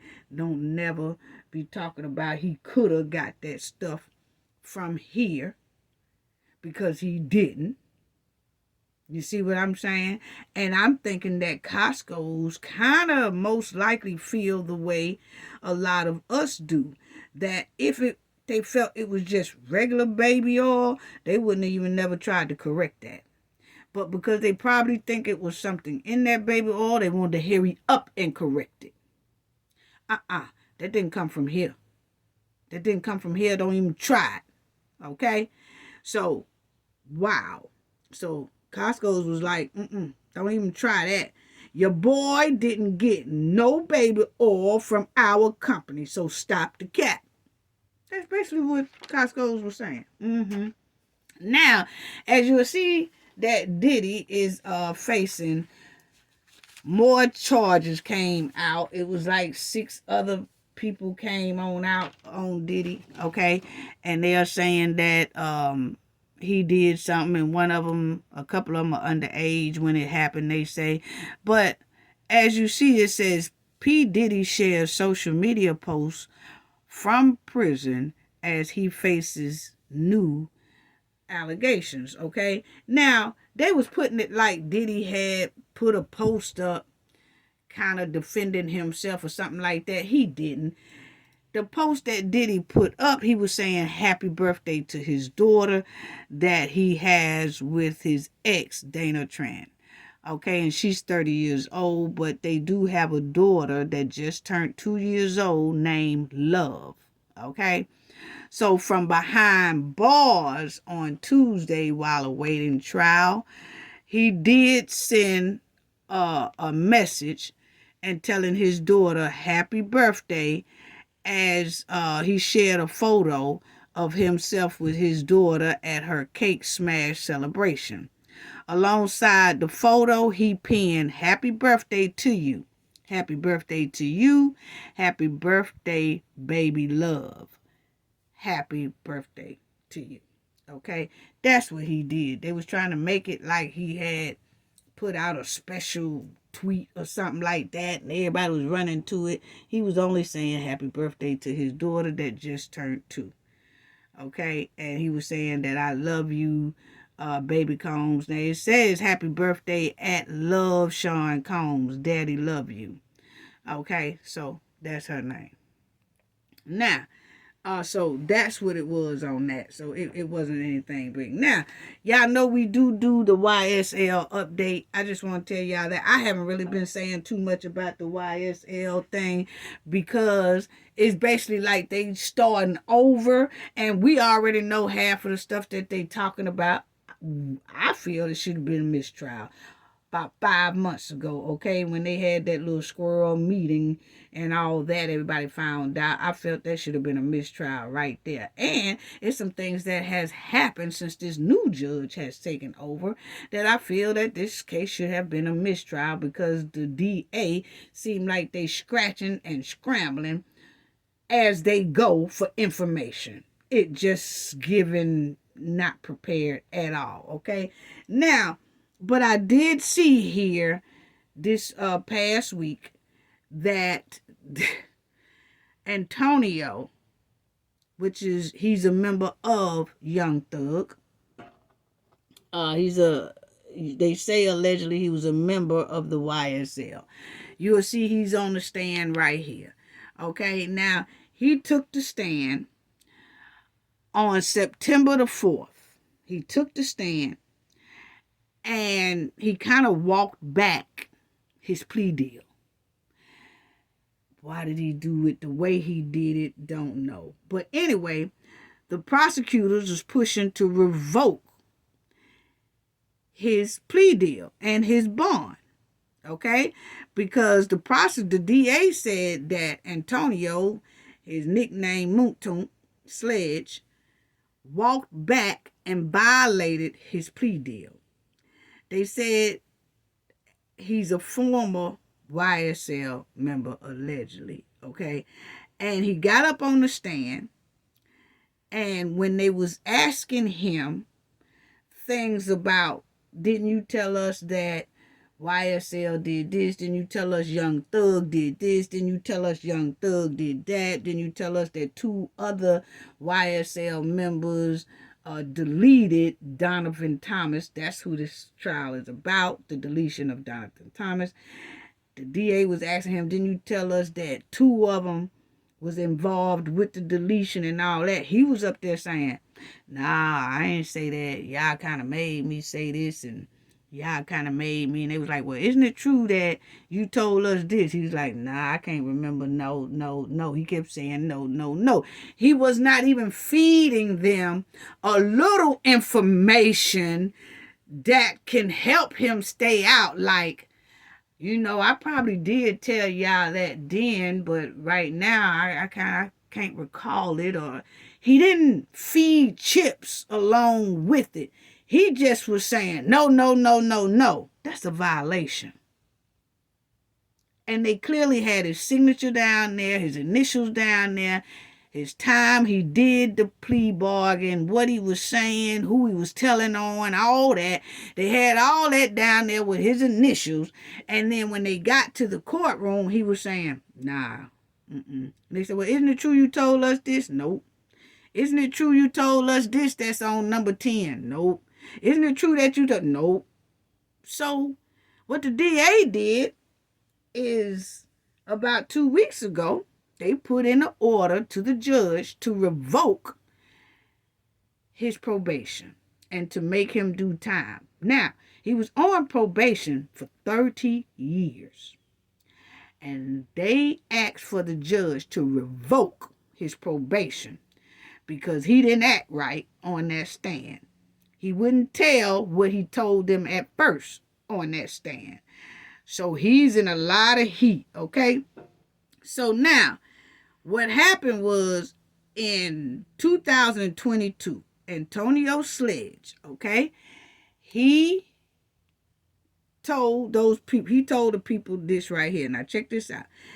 In 2022, Antonio Sledge had a choice to do 35 years in state prison or probation if he tell the factual things that he knows about 2 or 3 YSL members who allegedly committed crimes to increase their notoriety within the streets, and that he knew 1 or 2 members of the YSL who really deleted Donovan Thomas Jr.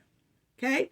So the prosecutor said that Antonio said he personally knew that 1 or 2 YSL members did do the deletion on Donovan Thomas Jr. on behalf of YSL Young Thug, okay?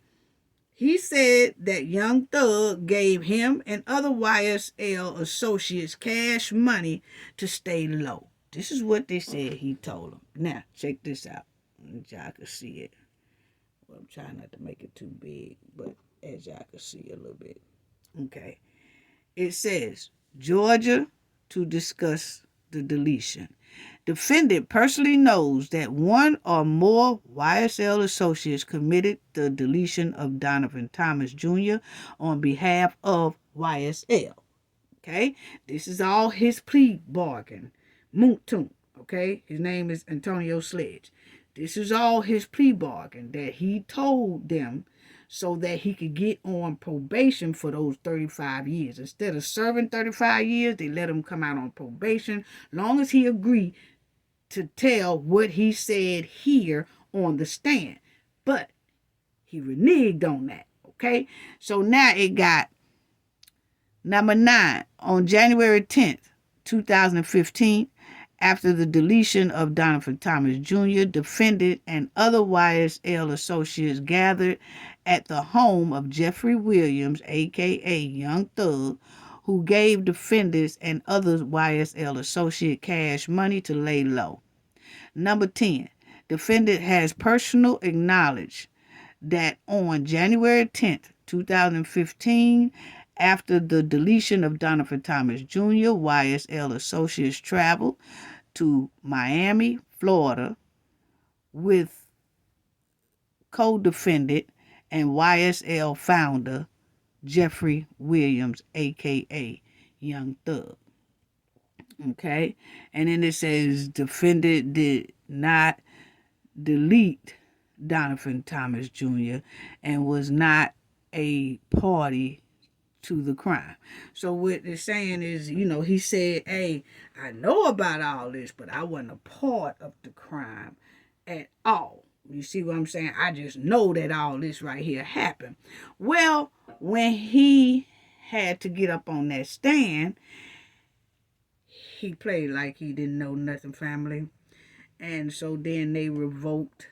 They put in a motion to the judge to get his bond revoked because they say he reneged on the deal, and they ain't feeling that because, whatever. Okay, so now the DA said, now, Judge, we want to revoke Antonio's bond because he got on that stand and he reneged and he walked back all his statements that he told us. He basically saying everything opposite than what he told the DA. And he done got up here in front of Young Thug and acting like he don't know nothing. Okay, so we want his bond revoked. So now listen to a little bit of what he was saying inside of that courtroom. Okay, listen to how he was denied. It ain't funny, but I'm just saying. Listen to what every time she said, isn't it true that number 10, like, is number 10 true or false? That's what you're going to hear her say, is number 10 true or false? Meaning that everything that he was saying, is this true or false? He was like, false. Is this true or false? False. Meaning that, okay, whatever I said on them lines, that's false statement. What? You can't do that. You're supposed to feed them people a little bit of something now. Moontoon done got up there and messed himself up. Here you go, family. Number 8, true or false? False. Number 9, true or false? False. YSL's not a gang. The crime that was committed, I don't think it was to do nothing with YSL to boost the credibility of the street. There was none of that. Okay, so y'all hear Moontoon said, I don't think that the crimes was that was committed had nothing to do with YSL at all. I don't know, so the DA got pissed off at Moontoon, okay? Because Moontoon got up there and he started walking back. Okay? So when last week they put in for his bond or his probation to be revoked, and that means that he would have to do his whole 30 to 35 years in the pen. Okay? Now, he did have his court date this past Friday. He had to go before the judge.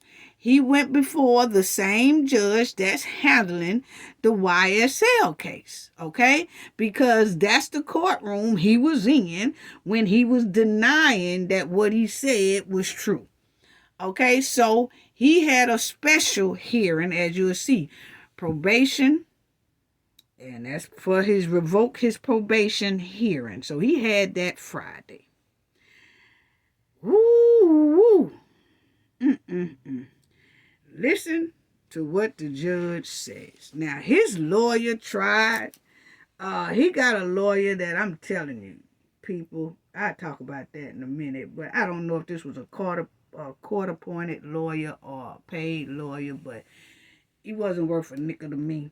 I'll talk about that in a minute. I think he didn't do right, but listen to what the judge said at Moontoon probation hearing. To revoke or not to revoke.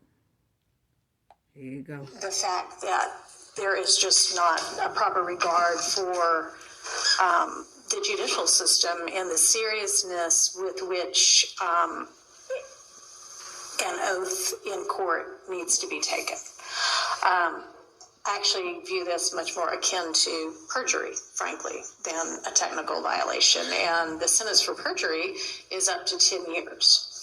I am going to revoke 5 years of Mr. Sledge's probation. And Mr. Sledge, I am sympathetic to the fact that you have generally stayed out of trouble, and I want to commend you for that. And I really hope that this revocation doesn't set you back. But we've got to take... Okay, now when that judge said, I really hope this doesn't set you back, Judge, you know this gonna set him back, okay?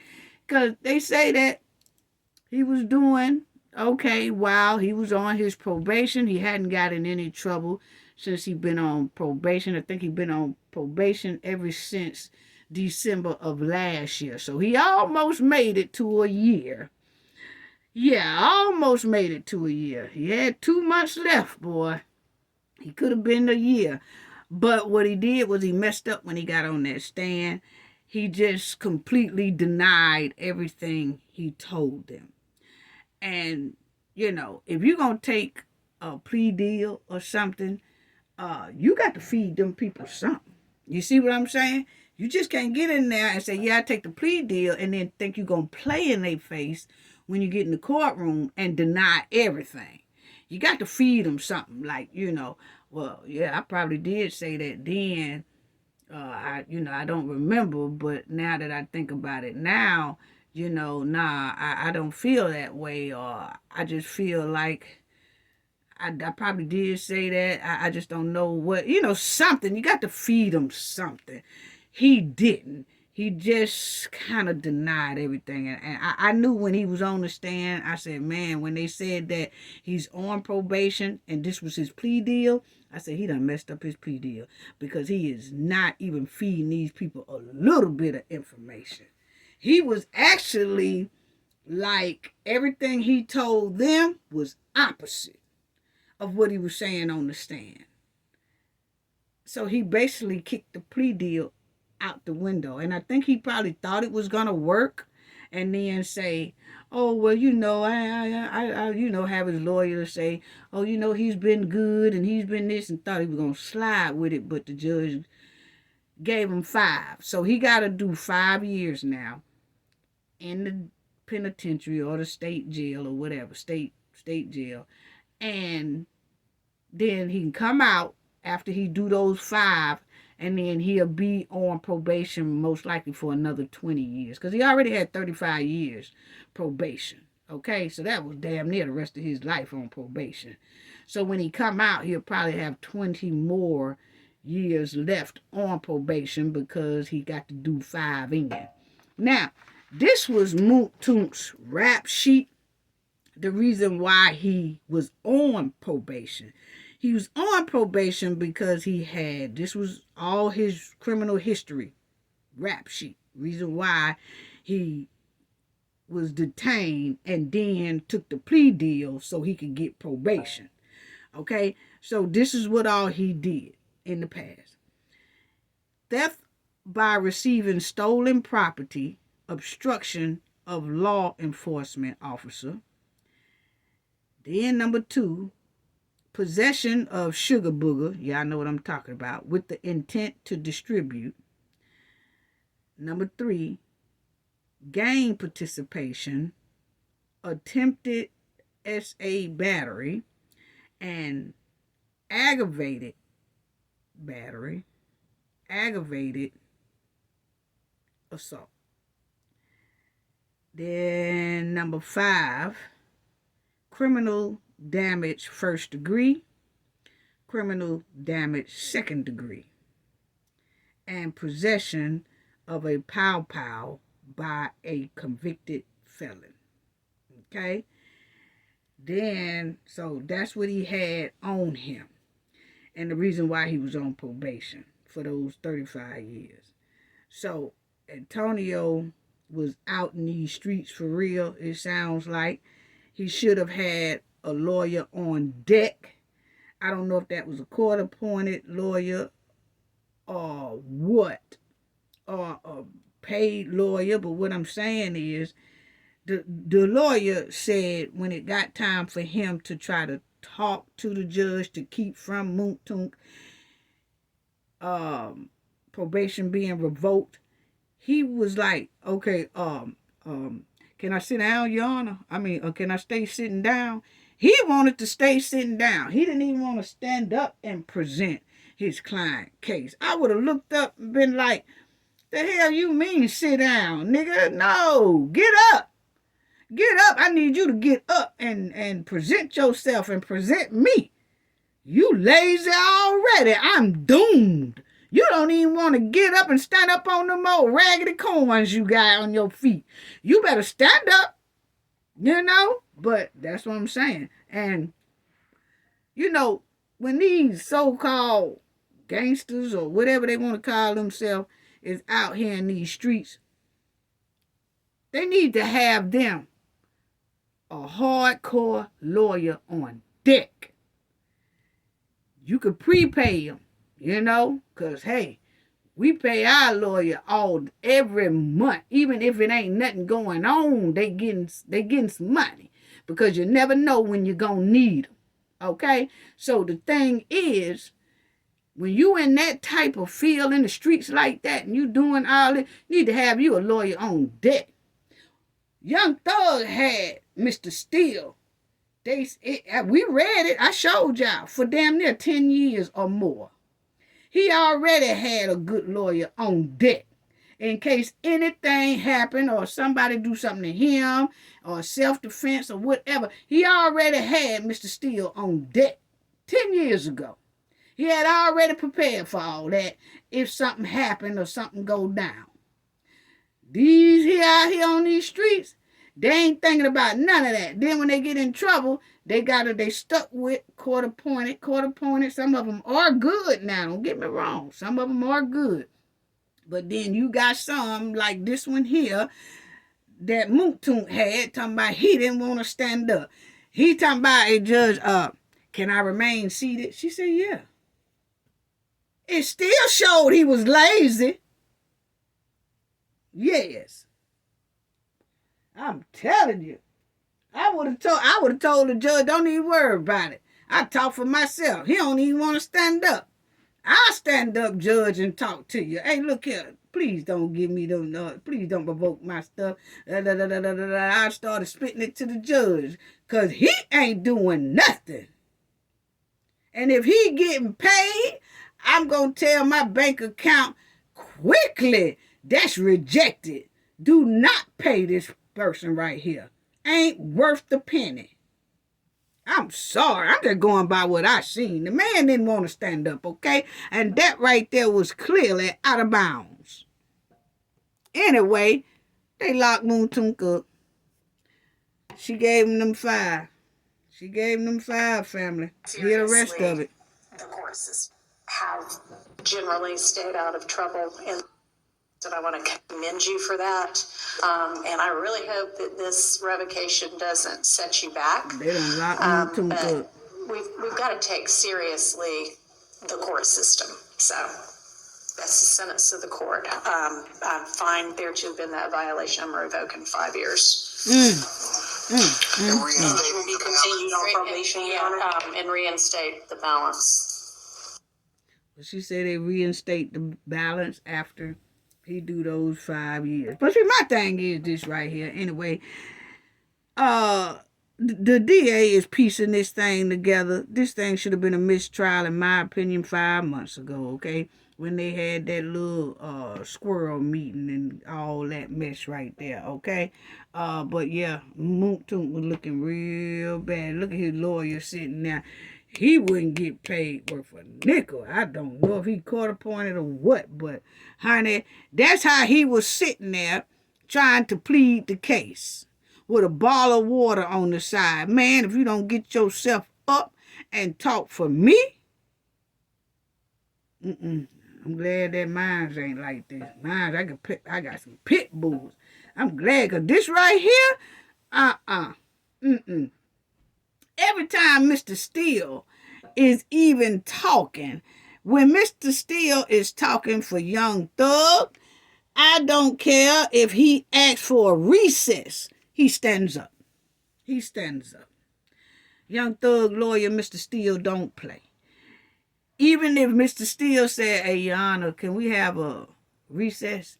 He gonna stand up and say, yes. Yes, he's a pit bull. Yeah. When it come to that courtroom, he is. Now, this here DA, these two ladies over here, this lady here just been making all kind of mistakes. She gets in her own way. Miss Love, she gets in her own way. She is good. She can be good if she wasn't so hot-headed and gets in her own way. That's what basically, to me, should be the mistrial.